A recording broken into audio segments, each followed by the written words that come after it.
এদিকে নাটোরের স্থানীয় দৈনিক প্রান্তজনের সম্পাদক সাজেদুল ইসলাম সেলিমের উপর হামলার অভিযুক্ত বিএনপি কর্মী ওয়াহাব এবং আক্কাসকে গ্রেপ্তার করেছে পুলিশ।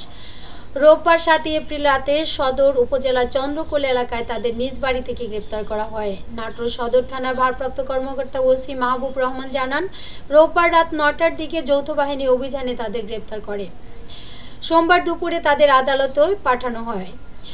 ওসি মাহবুবুর রহমান জানান, হামলার ঘটনার পর সাজেদুল ইসলাম সেলিম রোববার রাতেই ৭ জনের নামে এবং অজ্ঞাত ১৫ জনকে অভিযুক্ত করে নাটোর সদর থানায় মামলা করেছেন। তিনি বলেন, মামলার অন্য অভিযুক্তদের গ্রেপ্তারের জন্য অভিযান চলছে। রোববার দুপুরে সাজেদুল ইসলাম সেলিম খান সদর উপজেলার চন্দ্রকলা কলেজ থেকে শহরে ফিরছিলেন। তখন চন্দ্রকলা বাজারে বিএনপি কর্মী ওয়াহাব সহ বেশ কয়েকজন তার মোটরসাইকেল আটকায়। পরে তাকে পাশের একটি চায়ের দোকানে নিয়ে গিয়ে মোবাইল কেড়ে নেয় এবং হকি স্টিক ও বাটাম দিয়ে বেদম মারপিট করেন। হামলার ফলে তার বাম হাত ও বাম পা ভেঙে যায়।